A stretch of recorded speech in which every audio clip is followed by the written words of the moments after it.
Hello, my name is Arnav. I'm Henry. And I'm Aidan, and this is our 2023 SCUDEM Problem B submission. Our problem is how do punishment and aggression impact the social dynamics of a population?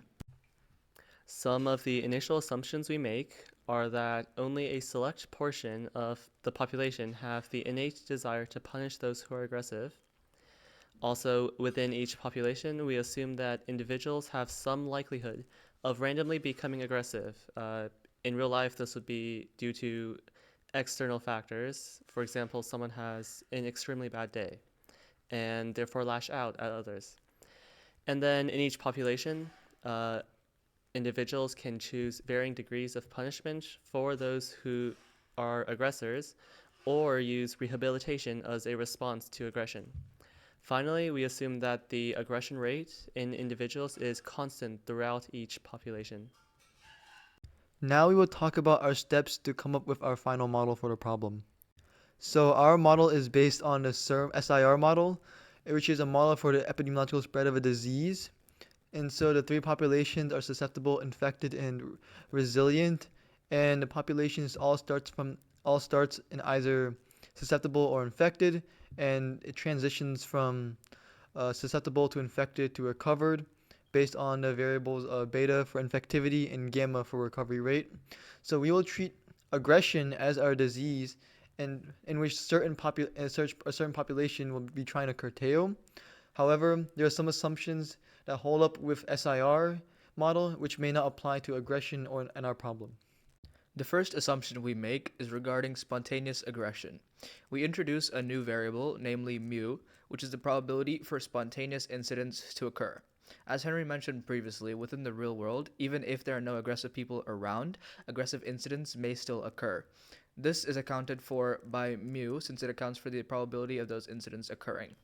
We also introduce a new term in our susceptible people, namely beta mu, which represents the percentage of people who become aggressive once an incident occurs. The second assumption we make is regarding the resistant population. The SIR model, which we base our model off of, assumes that once a person recovers from their illness, they can no longer be reinfected. However, this assumption does not necessarily apply to aggression. For example, even if a person is punished and becomes resistant, they can still regress and become susceptible to aggression again. The SIR model singularly deals with the susceptible population as a population that hasn't been affected yet. However, this is not the case with aggression, where there are multiple populations of people with different responses to perceived aggression. Those populations do have to be considered separately from a susceptible population who don't act out on aggression. So after those three assumptions, we are able to come up with our punitive model, or the model that with only punitive people and susceptible people in it. So the populations are punitive, susceptible, aggressive, and jailed or taken out of society. And so the punitive population and the susceptible population are both as prone to falling victim to an aggressive incident and becoming an aggressor, with the beta here, their interaction with an aggressive person, and this term for spontaneous incidents of aggression. And so, for an infected person to become taken out of society or quote unquote jailed, they have to have a interaction with a punitive person, whereby gamma 1, the punitive person is able to punish the infected person and stop them from becoming aggressive. And and and with the sigma 1 variable here is represents their slow trickle back into the susceptible population as a susceptible person after spending some time in the jail or taken out of society. Our rehabilitation model works similarly to our punitive model. However, we have one key difference, which is that once our aggressive people have been put in rehab, after they finish rehab, instead of rejoining the susceptible population, they instead join the rehabbed population, and inside the rehab population, they will then contribute to actively deterring the aggressive population.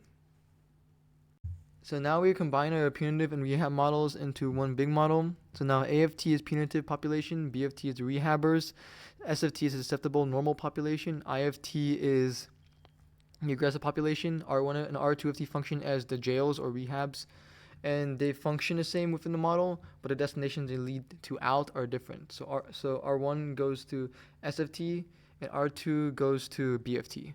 And so beta is again the incidental, the constant for when one is a victim of an aggressive attack, they turn aggressive. And mu of t is the probability of a spontaneous incident occurring.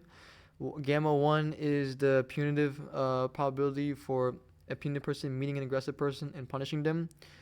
Gamma 2 works the same except for rehab, and sigma 1 works for the people who leave either rehab or jail. So here we have the punitive graphs, and here are the base parameters for all of our graphs. 150 for punitive, 100 for susceptible, 10 and 10 aggressive, no people in jail, and we change beta and gamma, and sigma 1 is 0.01. And so for punitive graphs, rehab and rehabbers are population 0. So whenever beta is greater than gamma, the aggression wins. However, when gamma is greater than beta, the punitive people are able to keep control. And whenever they're equal, then the aggression wins. So here is where mu and sigma are changed. And so whenever there is a mu or spontaneous aggression, the aggression will win. And whenever there's a low sigma, the punitive people are able to keep control much easier than whenever there is a high sigma. So here, everything, the same thing applies from punitive to rehab with the parameters and the constant testing. And so for these 4 graphs, the same results happen as with the punitive graphs. However, in this 5th graph, whenever gamma is slightly bigger than beta, the rehabbers are able to win out over the aggression because they're able to gain population from the rehab people becoming rehabbers. And so, and here we're changing again mu and sigma, and here even when there is a mu, the rehabbers are still able to keep control because they are still able to get population from rehab, so they are able to fight the spontaneous aggression. And so even whenever beta and gamma are equal, whenever there's a high sigma, they're still able to keep control, although the infected will also stay control and be equal because beta and gamma are equal. And so whenever sigma is 0, the rehabbers function like punitive people, and they die out. And so whenever, and this is for when normal. This is the counterfactual.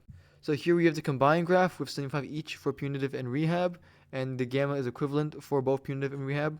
And so when beta and gamma are equal with a mu, the aggression is able to win out over the rehabbers, as there's still a constant aggression that they aren't able to cope with. However, when gamma is slightly bigger than beta, the rehabbers are still able to win out over the infected because of the presence of rehab. And again, when gamma is much greater than beta, gamma is still able to win out. And when there's no mu, and when gamma is greater than beta, they're able to win out. However, with both the punitive and the rehabbers population staying, whereas for the earlier graph, the punitive population dies out because they aren't able to cope with the mu. Several key insights we found were that punitive populations must quell aggression, otherwise they will completely die out. You need a high population and punitive probability in order to completely quell aggression. It is impossible if there is incidental aggression or if the resistant population can become susceptible again. Additionally, rehabilitation models are able to keep incidental aggression in check without needing more rehabbers, since they already have a source of new rehabbers from within the model. Finally, rehabbers will dominate when gamma 1 is equal to gamma 2, although the punitive population can limit rehabber numbers if the punitive population is able to stop infection on its own. Some improvements that can be made are having different gamma values for rehabilitative people and punitive people, as we only consider gamma 1 equals gamma 2. Also, maybe have the rehabilitated people feed into other populations so that rehabbed people don't only become rehabbers, they can also become normal people. And then also a source of new punitive punishers so that they don't die out.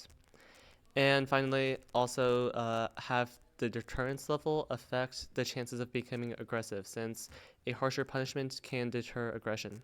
In conclusion, we found that punitive measures are less effective than rehabilitation measures. We also found that aggression will either spread to the entire population, reach a steady state, or be successfully curtailed.